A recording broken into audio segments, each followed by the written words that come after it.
Thank you so much, Mr. Inchaoliu, for coming all the way from Seattle to give us this powerful speech. Our next speaker is Dr. Shiva Ayyadurai, inventor of email who holds 4 degrees from MIT. Dr. Shiva was born a low-caste, untouchable in India's racist and oppressive caste system. But he never loses confidence in himself simply because of the circumstances that he happened to be born into. Utterly confident, Dr. Shiva does not fit into stereotype of any kind of the stereotype that institutions like Harvard tries to exert upon Asian Americans.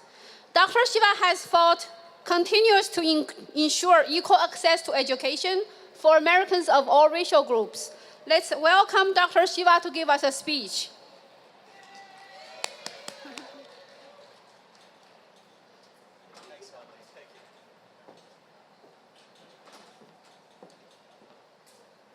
Good afternoon. How is everyone? Do people want to get up and stretch a bit? Everyone's been sitting here. Maybe do some yoga. So anyway, I have some prepared comments, but before I start that, I wanted to give you guys a perspective. About, I think when was it, 4 months ago, I went to an event out in Great Barrington where we had a rally. And at that rally, I'm not going to get into the details of it, but someone came and punched me in the face because I was holding a megaphone. And the guy who punched me in the face had a white t-shirt which said liberal on it. And he called me a racist, okay? I'll give you the second example. A year ago, there was a big rally on the Boston Common, and myself, blacks, whites, people of all different political backgrounds came to what was called the Boston Free Speech Rally. And a number of the police who were here were also there. And the people in government here had said that it was a racist rally. Okay, and they called me a white supremacist. At that rally, we were discussing all different things. There was Green Party people, left people, right people. So why am I telling you this? The reason I'm telling you this is that the event that's going on here today by Asian Americans is an opportunity to really discuss race in this country, right? Because racism has been owned by 2 groups, the left and the right, Republican and Democrat, and we've never really had a real discussion about race. And according to the Gallup polls, the number 2 issue that all Americans care about is race. So one party in this country thinks that they own racism, the Democrats, and the other party tries to ignore racism. And race never really gets discussed. And I believe that Asian Americans and people organized here are at really the forefront of really discussing race for the first time in American history. Because you think about it, those of us who are Asian Americans, we're people of color, but we're also immigrants, willing immigrants who came here. So what I want to do today is to have a discussion about race. And I also want to have a discussion about what is Harvard. You know, we have these posters which says Harvard no more. I think we really need to understand what Harvard really is, so we not only lead this struggle against racism, and we don't also make our own mistakes. You follow what I'm saying? Because if we want to be leaders, we want to lead. So first of all, let's talk about Harvard. And by the way, some of the stuff I'm going to share with you, typically I just speak offhand, but this was an article that I wrote, and it's such a great article, so I wanted to share it with you. It's called Take Back Harvard. But you see, Harvard has a long history of exploiting minorities. I don't know if you know this. And it goes back probably 300, 400 years. In 1640, Harvard was going bankrupt. Did you guys know that? They had spent too much money and they were going bankrupt. They were going out of business. So what Harvard did, it went to Christian missionaries and said, please give us money. And what we're going to do is we're going to educate Native Americans. You know, those people are savages, right? So we're going to educate them. So they took money from these Christian missionaries and they built the second building at Harvard. It was a red building. You know, all the buildings at Harvard are nice and red with that ivy growing. So it was a second building that they built. And they said that they were going to educate Native Americans. Do you know how many Native Americans Harvard educated in that building? 4. Just 4. They said they were going to educate thousands. But what they did use the building for was to put Harvard's printing press in, educated a lot of the white students in liberal education, and basically they bailed Harvard out. That's Harvard University. It has a long history of exploiting minorities. Now, in my view, Harvard exemplifies everything that's wrong with the American educational system. So I have a little bit of difference with Mr. Blum on this, and I want to discuss that. And again, the good thing about these forums is we can have a discussion. So, for example, because I'm not going to be political on the stage, as people know, there was someone who used affirmative action to get a job at Harvard. In fact, to get a $350,000 job at Harvard, saying that she was a Native American. But I'm not going to discuss her name. But I think everyone knows who it is. But what's outrageous is that Harvard receives about $1 billion in grants and tax subsidies from you, the hardworking American. Now, real Indians, not only Indians of my background and others here, but of the Iroquois, they held a sacred, time-honored principle that there was supposed to be separation of powers. Are you aware of this?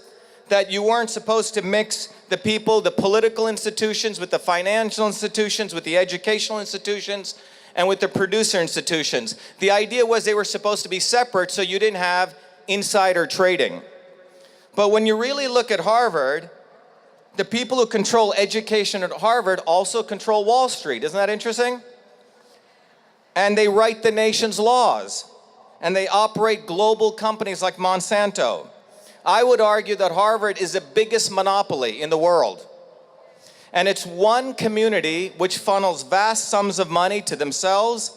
They draft self-serving policies. They control judicial appointments. They own the media.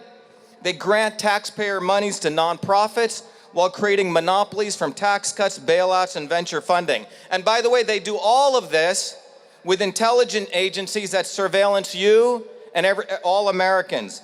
And to add insult to injury, the Harvard faculty generate propaganda, which they call peer-reviewed journals, right? This really nice journal paper is written with nice 12-point font. And they claim that their method of running the world is best, while they trample our political freedom and free speech rights. I would argue, in all, without exaggeration, Harvard is the alpha and omega of the military-industrial academic complex, right? And by the way, this is not a term that's a conspiracy term. It's a term that President Eisenhower first coined. He called it the military-industrial complex, and Senator Fulbright called the military-industrial academic complex. It's a collusion of people who think they know better, that we're all stupid and they're the smart guys. And I would also argue, and you should think about this, almost every problem in the world, be it corruption, an economic crash, mass poverty, or a civil strife, you can trace it back to some quote-unquote expert at Harvard. Meanwhile, Harvard preaches to all of us in almost like a missionary-like manner that they're the saviors of the poor and the oppressed, that they purport to know the plight of African Americans by supporting affirmative action. But if you look at their faculty roster, it reflects an apartheid within. They discriminate against Asians who embody the real values of America, hard work and meritocracy. But Harvard professors, like hypocrites, write laws that want to tax us, but Harvard is basically tax exempt. Everyone knows that, right? They're fundamentally a tax exempt institution. And their model is to pit Asians against blacks, against Hispanics, and black lives only matter to Harvard to the extent that they can control black people and they can get votes. That's where black lives matter. They don't really give a damn about black people, right? Now, Harvard professors, it gets even more interesting. They talk a lot about Wall Street, how horrible Wall Street is, right? But Harvard is a $50 billion Wall Street hedge fund. Did you know that? Look at their balance sheet. They spend $50 billion investing in Wall Street. About $2 billion goes to educational activities, which they call their universities. Harvard professors get really upset at gentrification, just, in Cambridge. But Harvard has completely destroyed the diversity in Cambridge. They've bought up all the land. They've taken over prime real estate from the poor. And Harvard's greed has no bounds. They even go to Africa and they displace black farmers, grabbing their lands. And when you really look at it, devastation, racism, and segregation are what Harvard really delivers. I know this may sound hard to fathom, but that's what this university is really about. And what we're experiencing today is just the tip of that iceberg. If you look within probably a 1 mile radius of we're standing right here, the average net worth of a black person in Boston, do you know what it is? The average net worth. It's $8. Okay? So that's the diversity that Harvard delivers. Now, the experts at Harvard would say, oh, this is because of systemic racism, right? You've heard that term? It sounds like a very, very intelligent term, but I would argue that Harvard is a system that manufactures the racism and economic segregation that all people suffer. And by the way, they're colorblind to it. And if you ever talk the condition about poor whites, they call you a white supremacist. Poor whites in this country, their infant mortality rates are skyrocketing. And the national opioid average in Massachusetts is 3 times the national average for white people. So I believe, like what's happened with this lawsuit, Harvard needs to be investigated. Not only on this, but for racketeering. And I believe Harvard should be punished, starting in its own backyard. You should just look at their faculty composition also, and how Harvard exploits affirmative action to create race war among blacks, browns, and Asians. And I would argue that any corporation such as Harvard that wields so much power should be busted up a long time ago, right? We busted up AT&T, we busted up many other institutions, but Harvard doesn't get busted up. And in closing, let me leave a couple of points to you. The Asian American community is a growing community, and it has immense opportunity for political power. And we should not be supporting a Republican or a Democrat by just party lines. And by the way, neither Republican or Democrat will ever say anything at Harvard because it's a hand that feeds them. Now, Harvard in the meantime attempts to divide us. Their strategy right now is a divide and rule model. Their latest effort, as we've talked about here, is to divide Asian Americans along ancestral lines and place them into separate voting districts. You may know, right on the census, the idea is to have Koreans, Vietnamese, Indians, break them all up. So it's whites, blacks, and all these subgroups. And it's a great way to divide people up so you don't create a powerful voting bloc. And now blacks, people were given a gain of the civil rights movement called affirmative action, but it was basically 1 step forward and 2 steps back. See, one of the things we need to understand in this discussion is in the 1960s, people fought for civil rights in this country, people's names who we don't even know. And the Republicans and Democrats got together, rather than really addressing racism, they threw a bone called affirmative action. It was never intended to really address the systemic issues. It was basically a bone that was thrown, but they never addressed the infrastructure issues, right? We never built real inner city schools. We never addressed the family issues. It was a bone that was addressed. And what we're facing today is that we as Asian Americans who work hard, work our butts off, right, to get achievement, we don't want this to be pitted against black people. Harvard would love that, and those in power. So Harvard's real affirmative action program, when you think about it, it's actually for rich white liberals, if you really think about it, right? You're shaking your head, it's true. Now, their legacy admissions, everyone know what legacy admissions is? Legacy is called pay to play. You know, nearly 30% of Harvard's admissions is pay to play. So basically, rich, dumb kids, and by the way, this is not my words, this was done by a visiting professor at Harvard, rich, dumb kids get into Harvard, while smart, hardworking Asian Americans, as well as poor white kids don't. So if we want to open up those seats, let's stop legacy admissions, because it's nothing but a fraud, and I would argue even one legacy admission into Harvard is one too many, because you've taken away something from hardworking people. Now they hide behind the excuse of helping poor blacks, but blacks are underrepresented, frankly, at Harvard in many other ways that's never really discussed. So in closing, I want to say there's a Harvard professor whose name I won't name because I don't want to be political, who's running for office, and they've orchestrated something really interesting. I'm not being allowed on the debate stage. 3 people are on the debate stage, Democrat, Republican, moi, but I'm not allowed on the debate stage. That's a form of racism and segregation, isn't it? Right? Isn't it? Think about it. I worked hard, went to the public schools in America, got 4 degrees from MIT, started 7 companies, created thousands of jobs. I got 20,000 signatures to get on the ballot, but only 2 people around the debate stage, career politicians, lawyer lobbyists, who are frankly, I don't believe the standards that we deserve. This sounds a lot like what happens to the Asian American student. They work hard, right? And they apply, but they are lowered the standards, right? And they have to even work harder. So my view is as Asian Americans, we think independently, we need to act independently. And I can tell you, as an independent senator, I will serve you and take on Harvard without pressure from any of the party's establishments, because Republicans and Democrats will not do that. And let's not forget that Harvard was founded and still lives off taxpayer money. And in closing, so hopefully I've given you what Harvard's really about. Everyone get it? It's the center of the military-industrial complex. It's the center of the center of the center. If there's a swamp in Washington, I would argue Harvard is the sewer that feeds that swamp. And you can trace it to all the people that come out of there.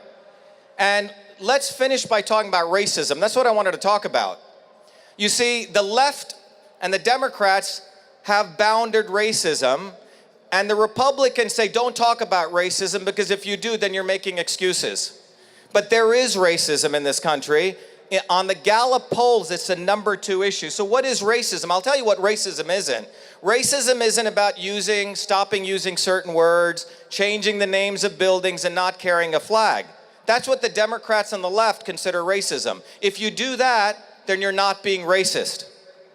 And the right wing says, don't talk about racism. Well, there is racism, and let me tell you what racism really is.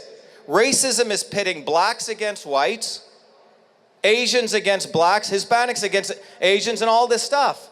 And that's what they do.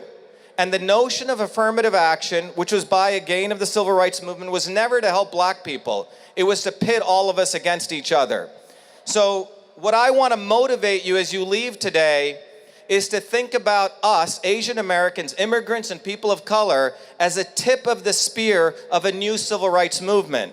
And we must embrace our black brothers, our poor white brothers and sisters, and recognize that if we're going to fight racism, we need to recognize that those in power love racism. They love it, guys. They want to pit blacks against whites because they can maintain control and power. And if Harvard, Harvard and the elites and the liberal elites talk about reparations, you've heard about that? Well, I think Harvard should pay reparations. Let Harvard change its name. Maybe it should be called Indian College, right? If Harvard and the liberal elites so much want to fight racism in ceremonial ways, let them change their name.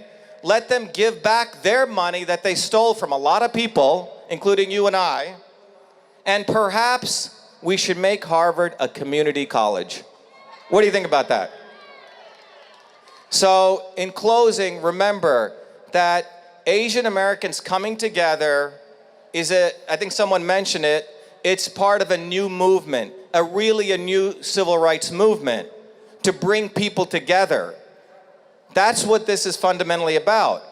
And us fighting for meritocracy and hard work, which is the values of America, is a good thing.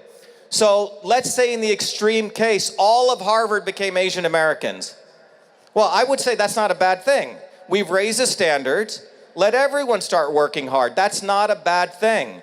But we must understand that we have an opportunity to really fight for the right American values, and Harvard University doesn't. Harvard University is really about the concept of splitting people up. You're a racist, you're not, you're a white supremacist, breaking things up. And so I'm really, really honored to be here. And what my goal was here is, in closing, let's really understand what is racism, B, why does Harvard University exist, and why we're gathered here today on October 14th, and how powerful it is that we can be part of something really new to move forward the discussion of race, and not just go 1 yard, 2 yards, but really go 100 yards, go deep, and really discuss racism, because we have a huge opportunity to change this for the better and bring people together. Thank you.